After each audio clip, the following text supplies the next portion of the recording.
மாண்புமிகு தமிழ்நாடு முதலமைச்சர் அவருடைய ஆணைப்படி பணிக்காலத்தில் இருந்த ஓட்டுநர் நடத்துனருடைய வாரிசுதாரர்களுக்கு வாரிசு அடிப்படையில் பணி வழங்குகின்ற நிகழ்ச்சி, புதிய பேருந்துகள் துவக்க விழா மற்றும் சேரன் வர்ணம் தயாரிப்பு ஆலையில் கூடுதல் இயங்குதளம் துவக்கி வைத்தல் விழா என்று இந்த சிறப்புமிகு நிகழ்ச்சிக்கு தலைமையேற்றிருக்கிற மரியாதைக்குரிய மாவட்ட ஆட்சித்தலைவர் பவன்குமார் அவர்களே, வரவேற்புரையாற்றிய மேலாண் இயக்குநர் செல்வன் அவர்களே, முன்னிலை வைத்து சிறப்பித்துக் கொண்டிருக்கின்ற வணக்கத்திற்குரிய மேயர் ரங்கநாயகி ராமச்சந்திரன் அவர்களே, மாநகராட்சி ஆணையர் சிவகுரு பிரபாகரன் அவர்களே, நிகழ்ச்சியில் எங்களோடு பங்கேற்று வாழ்த்துறை வழங்கியிருக்கிற முன்னாள் சட்டப்பேரவை உறுப்பினர் மாவட்ட கழக செயலாளர் அன்பிற்குரிய கார்த்திக் அவர்களே, மாவட்ட கழக செயலாளர் அன்பிற்குரிய தொண்டாமுத்தூர் ரவி அவர்களே, மாவட்ட கழக செயலாளர் அன்பிற்குரிய தளபதி முருகேசன் அவர்களே,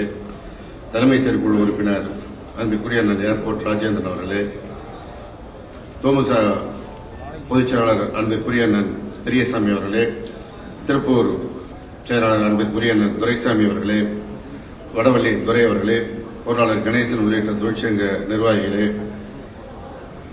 இந்த நிகழ்ச்சியில் பங்கேற்றிருக்கின்ற அரசு வாகன பராமரிப்புத்துறையின் இயக்குநர் செந்தில் அவர்களே, நன்றியுரையாற்ற இருக்கின்ற பொது மேலாளர் செல்வகுமார் அவர்களே மற்றும் நிகழ்ச்சியில் பங்கேற்றிருக்கின்ற நம்முடைய போக்குவரத்துறையினுடைய ஊழியர்களே, புதிதாக பணியேற்க இருக்கின்ற சகோதர சகோதரிகளே, உங்கள் அத்தனை பேருக்கும் அன்பு கலந்த வணக்கத்தை தெரிவித்துக் கொள்கிறேன்.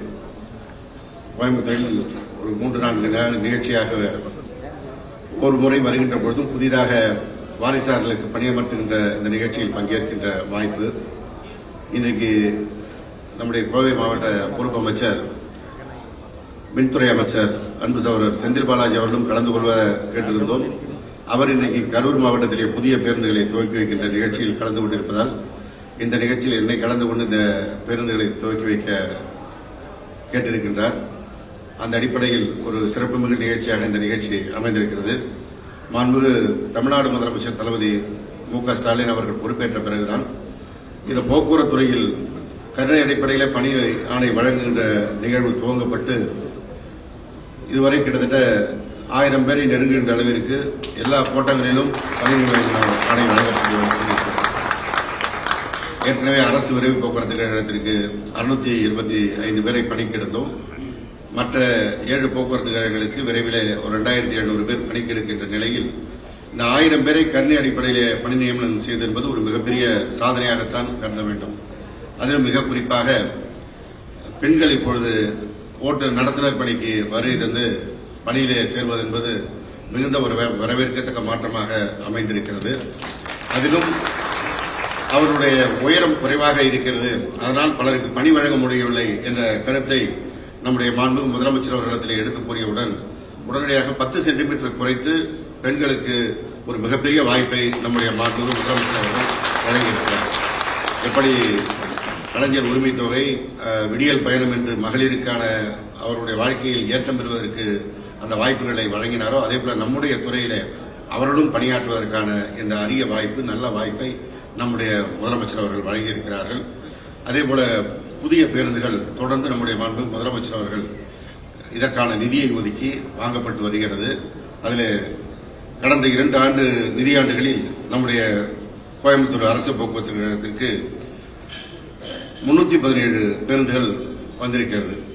இந்த 2024-25 ஆண்டு நிதியாண்டிற்கான பேருந்துகளாக 321 புதிய பேருந்துகள் ஒதுக்கீடு செய்யப்பட்டு அதில் இன்றைக்கு முதல் கட்டமாக 13 புதிய பேருந்துகள் இங்கே துவக்கப்பட இருக்கிறது.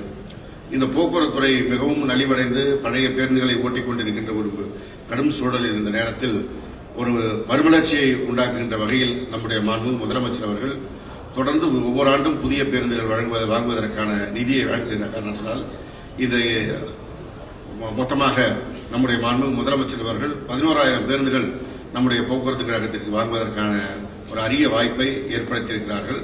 இந்த பேருந்துகள் இன்னும் ஒரு ஜூலை மாதத்திற்குள்ளாக எல்லாம் பயன்பாட்டிற்கு வருகின்ற பொழுது ஒரு மிகப்பெரிய அளவில் மாற்றமாக இந்த துறை புதுப்பொலிவுடன் செயல்படக்கூடிய ஒரு வாய்ப்பை நம்முடைய முதல்வர் அவர்கள் ஏற்படுத்தியிருக்கிறார்கள். அதேபோல விடியல் பயணத்தை நம்முடைய துறைக்கு வழங்கி அதற்கான நிதியும் முதலமைச்சர் அவர்கள் வழங்கிய காரணத்தினால்தான் இன்றைக்கு நாம் நம்முடைய பணியாளர்களுக்கு சம்பளத்தை உரிய தேதியில் வழங்குகின்ற நல்ல வாய்ப்பு இருக்கிறது. இங்க பக்கத்துல தான் கேரளம், அங்க பக்கம் உங்களுக்கு எல்லாம் தெரியும் அங்க என்ன நிலைமைன்னு. சமீபத்தில் ஒரு நிகழ்ச்சிக்கு வைக்கத்திலே புதிய பேருந்து துவக்கி வைக்கின்ற நிகழ்ச்சிக்கு போயிருந்த பொழுது அங்கே வெளிப்படையாகவே அந்த மாநில அமைச்சர் அவர்களே சொன்னார் அங்க இருக்கின்ற சிரமத்தை எல்லாம். ஆனால் அந்த சிரமம் இல்லாமல் நம்முடைய முதலமைச்சர் அவர்கள் வழங்குகின்ற இந்த விடியல் பயண நிதி, டீசலுக்கான மானியம், அரசு கல்லூரி பள்ளியிலே படிக்கின்ற மாணவர்களுக்கு வழங்குகின்ற பஸ் பாஸுக்கான மானியம் என்று பல்வேறு வகையிலே நிதியை வழங்கி நம்முடைய துறையை ஒவ்வொரு ஆண்டும் கூடுதலாக 1000 கோடியாக வழங்கி இந்த துறை மீண்டும் ஒரு நல்ல நிலைக்கு வருவதற்கான வாய்ப்பை நம்முடைய முதலமைச்சர் அவர்கள் வழங்கியிருக்கிறார்கள். அவருக்கு இந்த நேரத்தில் உங்கள் சார்பாக நான் நன்றியை தெரிவித்துக் கொள்கிறேன். பலரும் இந்த துறை தனியார் மயமாக்கப்பட போகிறது அப்படி இப்படிங்கிற செய்தியை எதையாவது வதந்தியை பரப்ப வேண்டும் என்ற நோக்கத்தில் சொல்லிக் கொண்டிருந்தாலும் இந்த துறை பொதுத்துறை நிறுவனமாக எப்படி முத்தமிழறிஞர் தலைவர் கலைஞர் அவர்கள் நிர்மாணம் செய்து இந்தியாவில் ஒரு மிகப்பெரிய நிறுவனமாக இருக்கிறதோ அது தொடர்ந்து செயல்படுவதற்கான உத்தரவாதத்தை இன்றைக்கு நம்முடைய முதல்வர் அவர்கள் ஏற்படுத்தியிருக்கின்றதுதான் இந்த பேருந்துகள் சாட்சியாக நிற்கிறது. புதிதாக பணிக்கு சேர்கிறவர்கள் சாட்சியாக இருக்கிறார்கள். ஒப்பந்த அடிப்படையில் ஒரு தற்காலிக ஏற்பாடாக பணியாளர்கள் எடுக்கிற வரை ஒரு டெண்டர் விட்டு அந்த பணியாளர்களை எடுத்தபோது உடனே தனியார் மயம் என்றார்கள். இன்றைய அரசு விரைவு போக்குவரத்துக்கு 685 பேரை பணிக்கு எடுத்தாச்சு. இப்ப மற்ற போக்குவரத்து கழகங்களுக்கு 2700 பேர் பணிக்கு எடுக்கிறோம் என்றால் இதெல்லாம் இது பொதுத்துறை நிறுவனமாகவே மீண்டும் செயல்படும், தொடர்ந்து செயல்படும் என்று நம்முடைய முதல்வர் அளித்திருக்கும் உத்தரவாதங்களை நாம் மனதிலே கொள்ள வேண்டும். சமீபத்திலே கர்நாடக மாநிலத்திலிருந்து அந்த மாநிலத்தினுடைய போக்குவரத்துறை உயர் அலுவலர்கள் நம்முடைய கும்பகோணம் அரசு போக்குவரத்து கழகத்திற்கு வந்து பார்வையிட்டு நீங்கள் என்ன நடவடிக்கைகள் எல்லாம் கையாளுகிறீர்கள், அதை நாங்கள் எங்கள் மாநிலத்தில் கையாள வேண்டும் என்று ஒவ்வொரு டெப்போவாக 2-3 டெப்போக்களை வந்து பார்த்து நம்முடைய துறை அலுவலர்களோடு உட்கார்ந்து விவாதித்து நம்முடைய நடவடிக்கைகளை அவர்கள் பதிவு செய்து எடுத்துக் கொண்டு போயிருக்கிறார்கள். காரணம், இந்த ஆண்டுக்கான இந்திய அளவிலான விருதுகள் வழங்குகின்ற பொழுது 19 விருதுகள் நம்முடைய அரசு போக்குவரத்து கழகங்களுக்கு விருது வழங்கப்பட்டிருக்கிறது. இந்த 19 விருதுகள் என்பது அது போக்குவரத்து கழகத்திற்கல்ல, உழைக்கின்ற ஓட்டுநர், நடத்துனர், தொழில்நுட்ப பணியாளர், நம்முடைய மேலாளர்கள் அத்தனை பேருடைய உழைப்பிலே வேர்வையிலே வந்திருக்கின்ற விருது.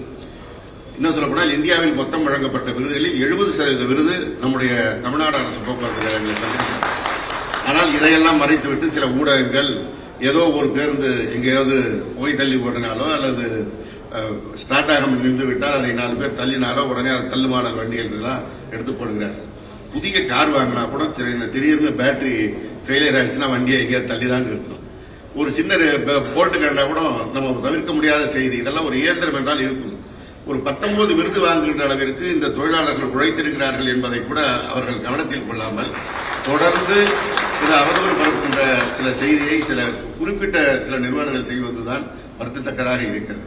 ஆனால் அதை மீறி நம்முடைய பணியாளர்கள் உழைக்கின்ற காரணத்தினால்தான் இன்றைக்கு தமிழ்நாட்டிலே போக்குவரத்துறையில சங்கடமில்லாமல் மக்கள் பயணித்துக் கொண்டிருக்கிறார்கள். ஒவ்வொரு ஆண்டும் பொங்கலுக்கும் தீபாவளிக்கும் பயணிக்கின்ற பயணிகளுடைய எண்ணிக்கை என்பது உயர்ந்து கொண்டே போகிறது. கடந்த தீபாவளிக்கு 2 லட்சம் பேர் வெளியில போனாங்கன்னா இந்த தடவை 3 லட்சம் பேர் போறாங்கிற அளவுக்கு எண்ணிக்கை என்பது கூடிக்கொண்டேதான் போகிறது. ஆனால் அதையும் சமாளித்து இன்னைக்கு நம்முடைய தொழிலாளர்களுடைய ஒத்துழைப்போடு இந்த பேருந்துகள் இயக்கப்பட்டு அவரவர் வீட்டிலே போய் விழா கொண்டாடுவதற்கு நம்முடைய தொழிலாளர்கள் விழா காலத்தை ஒத்தி வைத்து குடும்பத்தோடு இல்லாமல் பணியாற்றுகின்ற அந்த பாங்குதான் அந்த காரணம். எனவே நம்முடைய முதல்வர் நம்முடைய துறைக்கு அளிக்கின்ற இந்த வாய்ப்பை நாம் நல்ல முறையில் பயன்படுத்தி துறை உயர்ந்தால் நாமும் உயர்வோம் என்ற எண்ணத்தோடு நீங்கள் பணியாற்ற வேண்டும் என்று கேட்டுக்கொள்கிறேன். புதிதாக பணிக்கு சேர்க்கின்ற சகோதர சகோதரிகளுக்கு நான் வைக்கின்ற வேண்டுகோள் என்பது, அரசு பணிக்கு நேரடியாக ஒரு இன்டர்வியூ பண்ணோம்னா இன்னைக்கு இதுக்கு தேர்வு வந்து விட்டது. கடந்த காலத்தில் சேர்ந்தவங்களுக்கு எல்லாம் தேர்வு இல்லை, நிறைய இன்டர்வியூல வந்தாங்க. இப்போ அதுக்கு ஒரு எழுத்து தேர்வு, அதற்கு பிறகு நேர்காணல், அதற்கு பணிக்கு சேர வேண்டிய சூழல் இருக்குது. உங்களுக்கு உங்களுடைய பெற்றோர்களை இழந்த காரணத்தினால் கருணை அடிப்படையில் வாய்ப்பு வழங்கப்பட்டிருக்கிறது.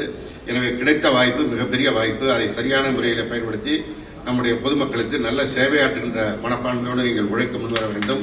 இந்த துறை மக்களுக்கான சேவையை வழங்குகிற துறை. எனவே அதை மனதிலே கொண்டு நீங்கள் பணியாற்ற வேண்டும் என்று இந்த நல்ல நேரத்தில் கேட்டுக்கொண்டு இந்த சிறப்பு மிகு நிகழ்ச்சியில் கலந்து கொண்டிருக்கின்ற அத்தனை பேருக்கும் நன்றி கூறி விடைபெறுகிறேன். நன்றி, வணக்கம்.